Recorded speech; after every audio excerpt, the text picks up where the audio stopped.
Everyone नमस्ते। मोहन आपका स्वागत करता है ज्ञान तक के इस ज्ञानवर्धक प्लेटफॉर्म पर। मैं आपका स्वागत करता हूं। तो मित्रों, हमारा जो गरीबी भला टॉपिक था वह अधूरा था। हमने गरीबी को बताया, हमने गरीबी के कारण बताए, हमने गरीबी के प्रकार बताए, हमने भारत में गरीबी जो निर्धारण की मापन विधियां हैं उनके बारे में बताया। हमने भारत में गरीबी का इतिहास भी बताया कि मतलब गरीबी मापन का इतिहास भी बताया। अब सबसे बड़ी बात ये आते हैं कि गरीबी को दूर करने के उपाय आज हम बताने वाले हैं कि किस प्रकार से आप गरीबी को दूर कर सकते हैं। एक गरीबी और बेरोजगारी दोनों जो टॉपिक हैं वह एक दूसरे से जुड़े हुए हैं। तो हम दोनों की बात लेकर चलेंगे कि गरीबी और बेरोजगारी दोनों एक ही प्रकार से दूर होंगी। समझ गए?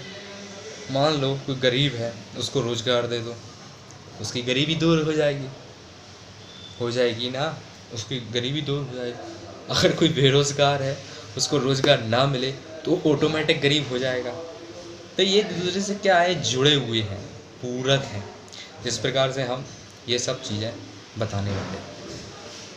तो सबसे पहले हम गरीबी को दूर करने के उपाय बताते हैं, क्योंकि यही टॉपिक है।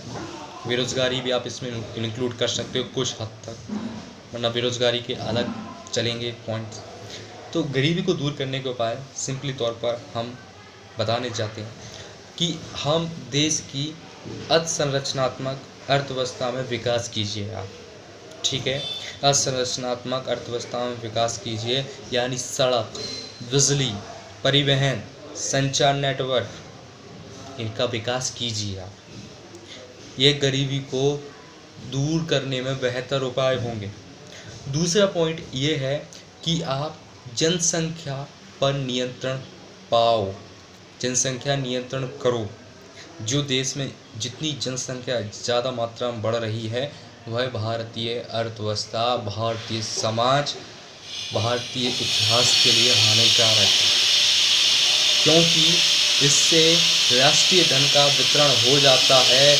और हम अंतर्राष्ट्रीय स्तर पर देखते हैं तो विश्व बैंक ये बोलता है कि भारत में जनसंख्या इतनी ज़्यादा है, तो उस हिसाब से भारत में 140 करोड़ आबादी है, तो उसमें से लगभग 70 करोड़ आबादी, 50% आबादी गरीब है। ये हम विश्व की नज़रों में हैं। हम सुपर पावर बनते हैं, हम 4 ट्रिलियन की इकोनॉमी के आसपास पहुंचने वाले हैं। हम विश्व की तीसरे सबसे बड़ी शक्ति हैं सामरिक तौर पर। ठीक है, हम उभरती हुई अर्थव्यवस्था हैं, लेकिन हम सब चीज़ों में ग्रोथ कर रहे हैं तो हम गरीबी में ही ग्रोथ कर रहे हैं, गरीबों में ही हमारी वृद्धि हो रही है। ठीक है, संसाधनों का उचित विदोहन कीजिए आप। संसाधन जो आपके पास हैं उनका उपयोग ऐसे कीजिए कि समाज के हर व्यक्ति के लिए उनका उपयोग हो सके, उनका लाभ समाज के हर व्यक्ति तक पहुंचे। ये संसाधनों का आप उचित विदोहन कीजिए, तब हम गरीबी से मुक्ति प्राप्त कर पाएंगे। ठीक है, ये संसाधन वाली बात हो गई। सरकारी नीतियां जो आई हैं उनमें भ्रष्टाचार ना हो और सरकारी नीतियां जनता तक सही तौर पर वैसी की वैसी पहुँचें। समझ आ रहा है कि सरकार ने कोई गरीबों के हित में योजना चलाई है। हम व्यावहारिक तौर पर देखते हैं कि योजना चलती है लेकिन लाभ नहीं मिलता है, क्योंकि इसमें प्रशासनिक भ्रष्टाचार शामिल होता है और लोगों की अजागरूकता भी होती है। तो ये नहीं होना चाहिए। मतलब सरकारी नीतियों का सही तरह से सफल क्रियान्वयन होना चाहिए। लोगों में शिक्षा व जागरूकता फैला दो। शिक्षा यानी भाई साहब 2 बच्चों की नीति अपनाओ।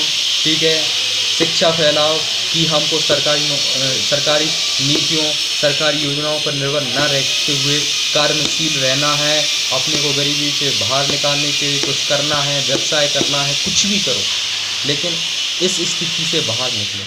जागरूकता फैलाओ कि सरकारी कोई योजना कोई आई है उसको किस प्रकार से लाभ मिले, हम पात्र हैं, हम गरीब हैं, हमको वो योजना मिलनी चाहिए क्योंकि सरकार ने हमारे लिए बनाई है।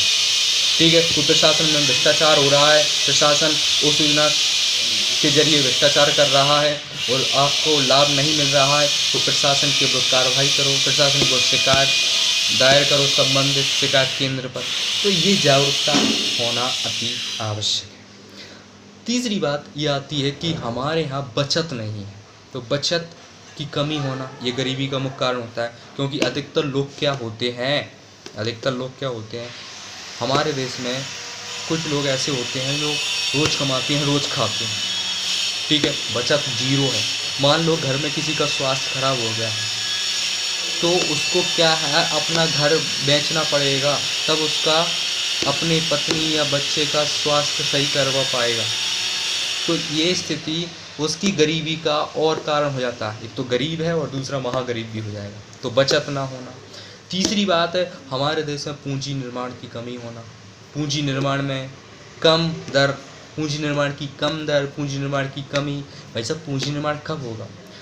कोई व्यक्ति है बैंक में पैसा जमा करे, पूंजी निर्माण होगा। कोई व्यक्ति है बैंक अपने पैसे को शेयर मार्केट में इन्वेस्टमेंट कर दे, उद्योग में लगाए या कृषि में लगाए, तो उससे क्या है, पैसे से पैसा बनेगा। पूंजी से पूंजी बनना पूंजी निर्माण कहलाता है। तो वो तो होता ही नहीं है, ठीक है। जनसंख्या के अनुपात में हमको उद्योगों की स्थापना करना है, यानी औद्योगिकरण करना है। ज़्यादा से ज़्यादा लोगों को रोजगार मिलेगा, ज़्यादा से ज़्यादा पूंजी निर्माण होगा, लोगों की आर्थिक स्थिति सुधरेगी, अर्थव्यवस्था में विकास होगा। तो ये जनसंख्या के अनुपात में उद्योगों की स्थापना भी एक महत्वपूर्ण पॉइंट हो सकता है, ठीक है। शिक्षा जागरूकता हो ही गया। आप निवेश कर दो, विदेशी निवेश को भी ले आओ। कृषि, ये तो पॉइंट हो गया, विदेशी निवेश को आकर्षित करो, वो भी गरीबी को दूर कर पाएगा। कृषि का आधुनिक यंत्रीकरण कर दो, वैज्ञानिक पद्धति कर दो, कृषि में अनुसंधान कर दो, क्योंकि हमारी अर्थव्यवस्था कृषि प्रधान है।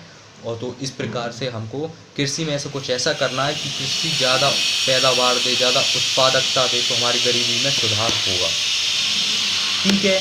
आप मानसून फ्री कृषि कर दो कि हमको मानसून का जुआ कृषि को नहीं बनाना है, कृषि हमेशा लाभदायक रहे, तो ये गरीबी से बाहर निकलने का सबसे बेहतरीन कारण हो जाएगा। तो ये आपकी गरीबी से मुक्ति पाने के बहुत प्रकार थे, और बहुत सारे प्रकार हैं, लेकिन ज़्यादा लंबा हो जाएगा तो इस स्थिति में नहीं हो सकता। जय हिंद।